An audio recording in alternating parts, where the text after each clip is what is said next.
Welcome to H3W, your guide to healing, health, happiness, and wellness. My name is Juby George. I've been a nurse for over a decade, and I have learned that the key to good health and wellness is you and your mind and body connection. In this show, we'll explore some of the ways that we can reach our good health and wellness. So join me for H3W.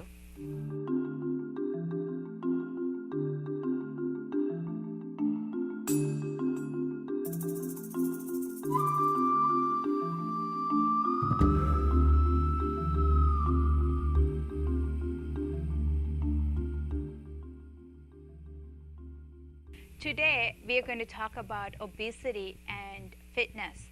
Our guest today is Marilyn Guzio, who is a registered dietitian who has a master's in nutrition, and she is the director of food and nutrition at Roxbury Schools in New Jersey.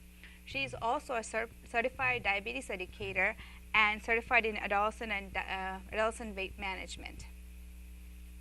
So Marilyn, tell me about what's going on in our society now, because I noticed that we have a lot of obesity, not only in adults, but we also have obesity in children and adolescents. You're absolutely right in that observation, Juby. Over the past 30 years, the increase in obesity in children ages 2 to 5 has doubled, 6 to 11, and also in 11 to 17, that has tripled. There's not one factor that's contributing to it, but not only are children more obese, their nutritional statuses are declining. Some people can blame it on the incidence of more fast foods in our society, supersizing. The line between serving sizes and portion sizes, it seems to be blurred. We actually live in a portion-sized world. If you think, for as an example, a Big Mac is considered one portion.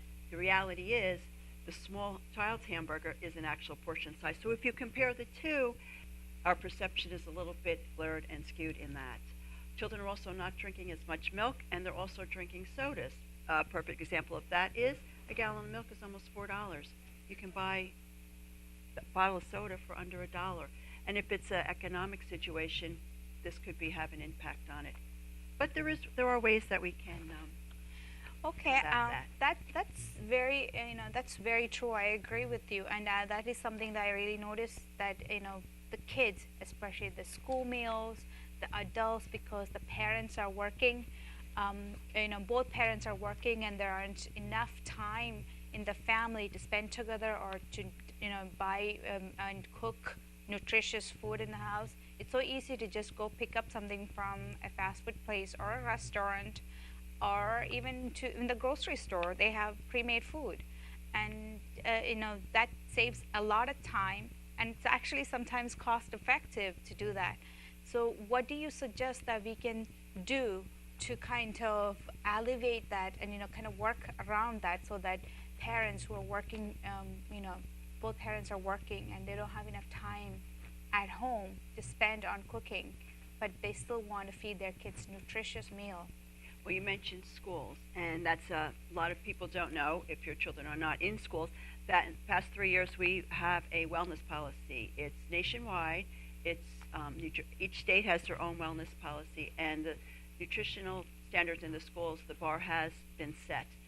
For one example, we have standards that we need to have with the type of a la carte items we're serving. We're not allowed to sell soda in the schools, and the districts I've worked in, we've never sold soda, because I don't think it's something that children should be drinking in schools, which it's a sometimes food. We have also the sizes of the products that are being sold in schools has been significantly changed. We are not allowed to sell anything that has more than 8 grams of fat in it or has more than 2 grams of saturated fat in it. And this is something that's really good. The advocate of the 100-calorie snack packs are wonderful.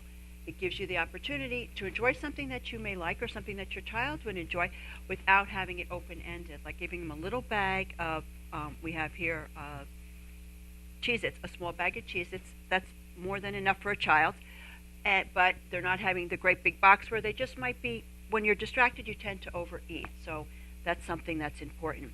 What about parents also? If they, they're adults, they need more calories. But for example, I had one of those 90-calorie breakfast bar for more breakfast today.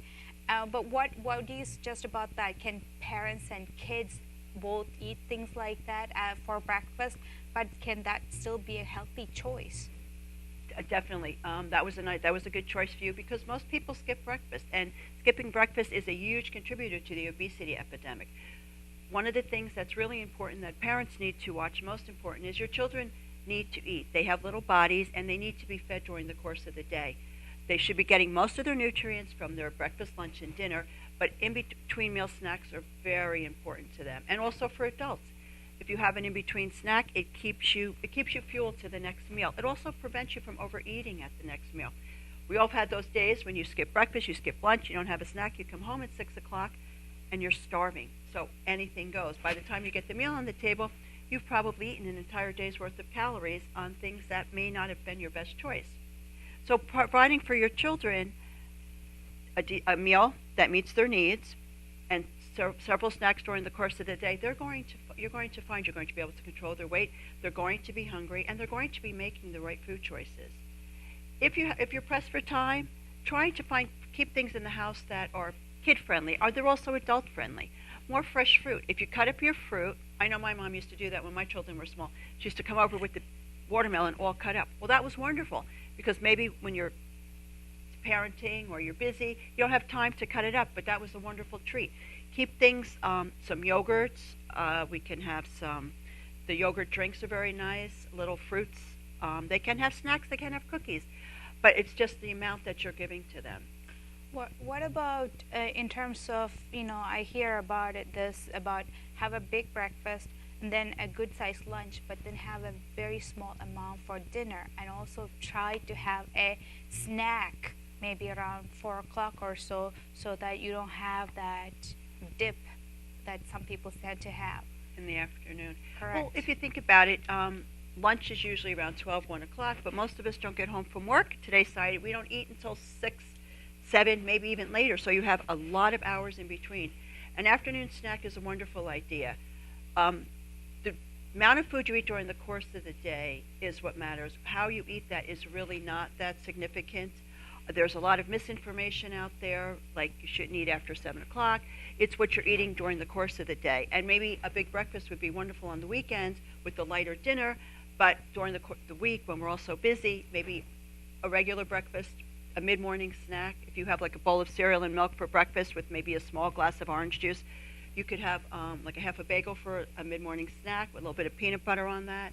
So there's other things that you can do.